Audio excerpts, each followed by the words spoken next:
Let's talk about what some job hiring sites are seeing in the backdrop of the government's official data. Joining us now to discuss is Irina Novoselsky. She is the CEO at Careerbuilder. So Irina, let's start with how you guys are seeing the labor market recovery on your end of the equation, with a couple of months now of the non-farm payroll figures coming in below where Wall Street had expected.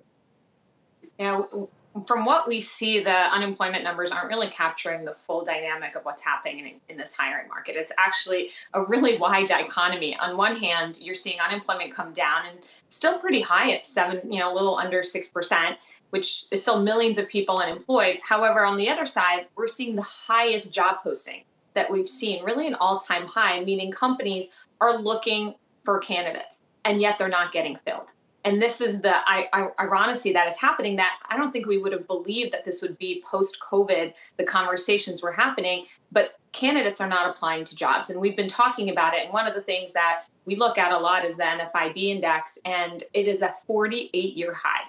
48% of small businesses can't find candidates to fill jobs. And the fallacy is that it's only unskilled labor. It's actually very much so skilled workers as well. Hey, Irina, it's Julie. It's good to see you. So, what I'm curious about is less the posting side of the equation, because we've seen lots of data, including yours, that shows the postings are high, and the filling of the postings part of the equation, because we keep trying to figure out, is there a job shortage, right? What exactly is going on out there? What are you seeing on your site? Do you have a good insight into how many of those jobs that are getting posted are being filled, where they are, where they aren't?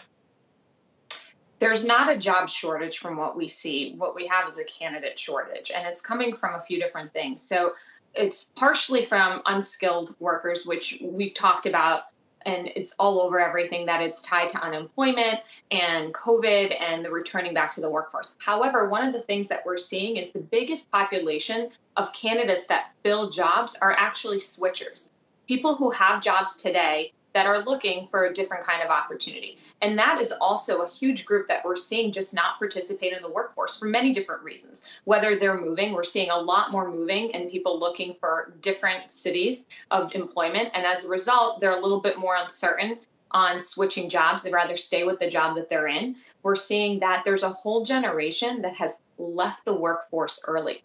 Pre-COVID, we had a 5-generation employment workforce. And we're seeing one of the generations that was really close to retirement is saying, I'm just not going to participate. And throughout COVID, they took themselves out of the workforce.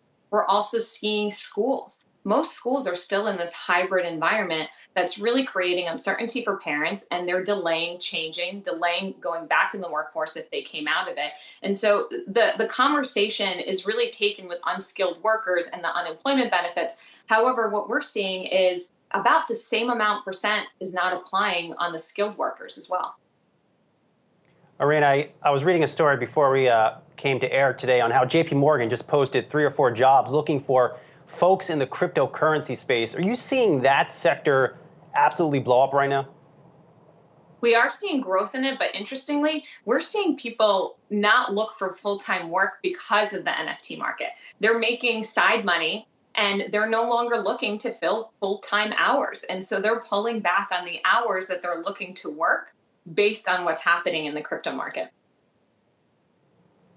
Well, there you go. I mean, if you make money in your side hustle, it's not a side hustle anymore. It just becomes the main hustle. Irina, we have about 30 seconds left. Before we let you go, I do want to ask just quickly about work from home and what you guys have seen, if you can see, on how much employers want employees back, how picky employees are about remote only type jobs, and how that conversation from your vantage point, how that's evolved in the last few months.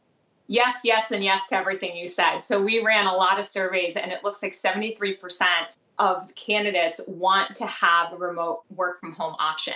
We're also seeing that about 53% of thousands of the companies that we've polled are offering a hybrid, which leaves a really big gap in the employment market of companies not being willing to offer, of those who can, an employment situation that's more flexible. And that is going to be a big leading driver of candidates looking to switch. It's the number one thing that candidates are searching for. It's one of their key and main decision criteria for making a decision to switch right now, and a really big influencer to leaving a job. And the fact that only about 50% of companies are looking at it from a hybrid perspective, it's going to be a driver in the talent war.